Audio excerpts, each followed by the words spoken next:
English learners, welcome back to EnglishPod. My name is Marco. And I'm Erica. And today we're bringing you another sci-fi lesson for all of those fans out there of Star Trek and Star Wars. That's right. And today we're going to focus on some phrases. We're not going to do any vocabulary today. We're just going to learn some phrases that you'll find relating to science fiction. Okay, very good. So why don't we listen to a dialogue for the first time, and we'll come back and look at all these phrases.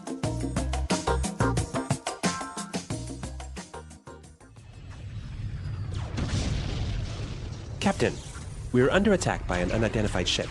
Damage report. We've sustained heavy damages to the engines. We've lost our warp drive. We'll have to attempt to make contact. This is Captain Jean-Luc Picard of the Starship Enterprise. We don't wish to engage. What is the nature of this attack? I am Captain Core of the ship Kotos. Your ship attacked our search party. No, you're not doing it right. Core doesn't sound like that. His voice is deeper. I am Captain Core of the ship Kotos. Your ship... No! If you can't do an authentic Klingon voice, I'll have to find a more serious Star Trek fan who can actually act, okay? But I already bought the Klingon suit and the wig and...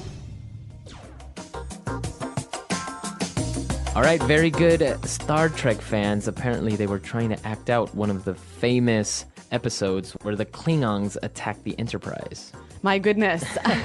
I don't know a lot about Star Trek, but I do know a lot about language. And we've got some great stuff here that will help you understand sci-fi movies and TV shows in English a little bit better. So why don't we go now to Fluency Builder. Fluency Builder. All right, so the first phrase that we have today on Fluency Builder, unidentified ship. An unidentified ship. Unidentified ship. Unidentified ship. If we break it down and look at the first word, unidentified. You don't know which one it is. Okay, you don't know the identity. Yep. And a ship, I guess that's short for... A rocket ship. A rocket or ship. Or a spaceship. Okay. So we're not talking boats here. All right, we're not talking about boats. Very good.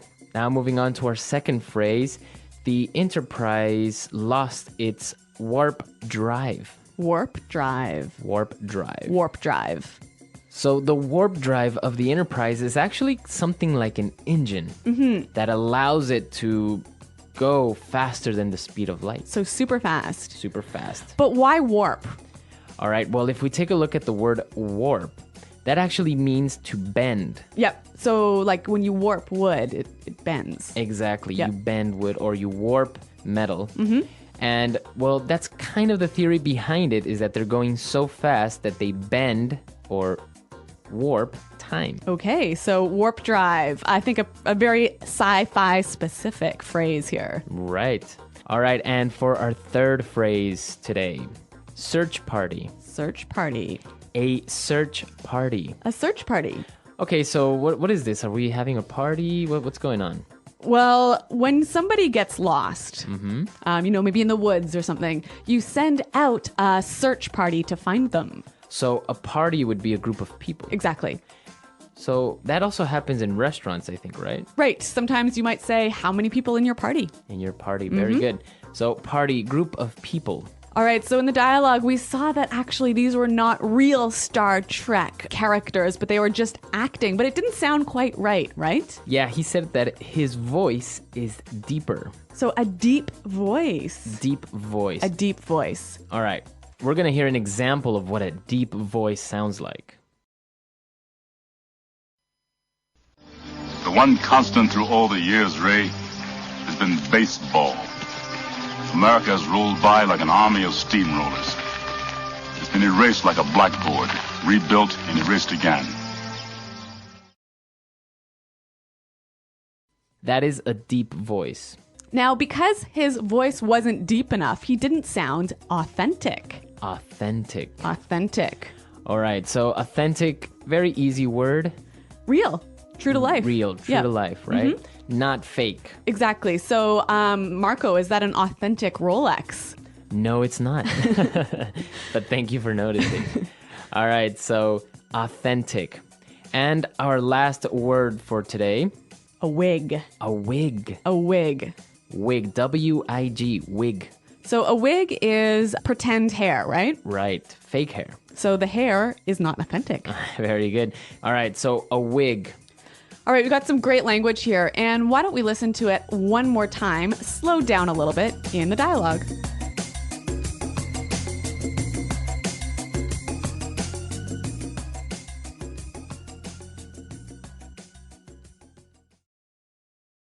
Captain, we're under attack by an unidentified ship. Damage report. We've sustained heavy damages to the engines. We've lost our warp drive. We'll have to attempt to make contact. This is Captain Picard of the Starship Enterprise. We don't wish to engage. What is the nature of this attack? I am Captain Core of the ship Klothos. Your ship attacked our search party. No, you're not doing it right.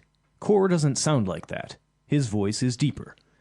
I am Captain Core of the ship Klothos. Your ship.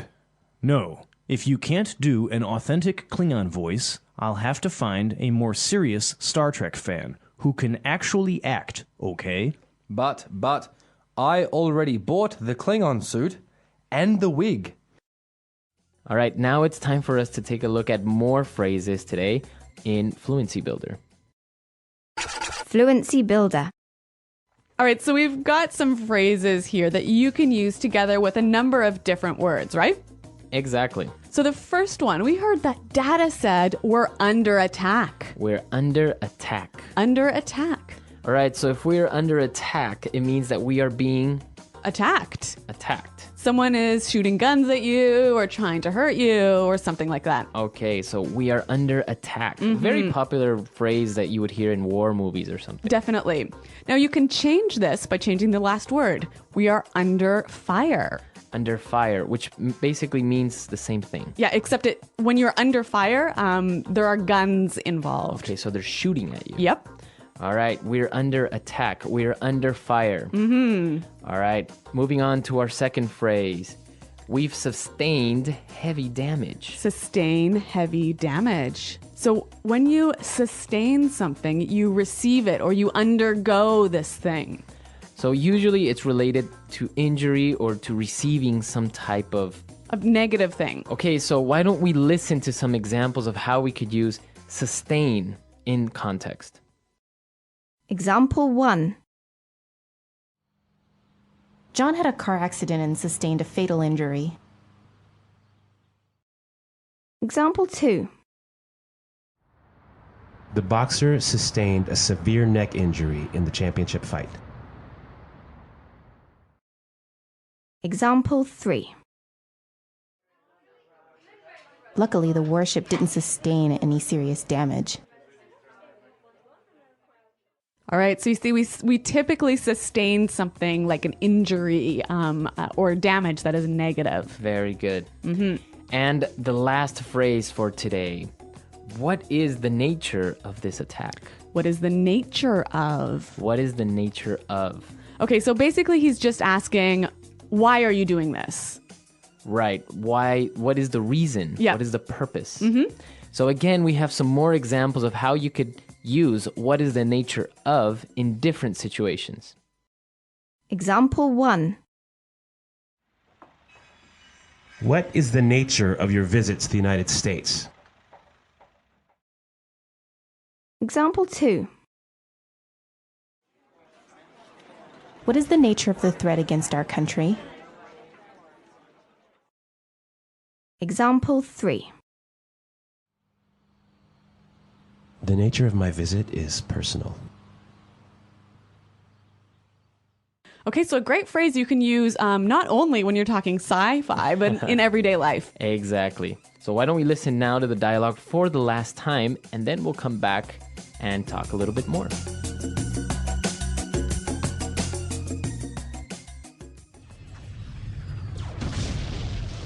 Captain, we're under attack by an unidentified ship. Damage report. We've sustained heavy damages to the engines. We've lost our warp drive. We'll have to attempt to make contact. This is Captain Jean-Luc Picard of the Starship Enterprise. We don't wish to engage. What is the nature of this attack? I am Captain Core of the ship Kotos. Your ship attacked our search party. No, you're not doing it right. Core doesn't sound like that. His voice is deeper. I am Captain Core of the ship Kotos. Your ship... No! If you can't do an authentic Klingon voice, I'll have to find a more serious Star Trek fan who can actually act, okay? But I already bought the Klingon suit and the wig and... Well, Marco, I already admitted that I'm not much of a sci-fi fan, and I don't really know anything about Star Trek or Star Wars. Well, it is a very popular show. I think it started around the 60s or 70s. Yep. Like the first version of Star Trek. And, well, many people follow it now. They dress up. They know the secret language that is used on the show. They know the spaceships. It's a big culture. That's true. And speaking of culture, I think we've got a Star Trek movie coming out pretty soon. So some of this language can help you guys understand it a little bit better. Very good. Yeah. So if you have any other questions or comments related to not only to science fiction, but anything in general, please come to the website, EnglishPod.com, and leave your questions or comments. Well, thanks for downloading, you guys. And until next time, goodbye. Bye.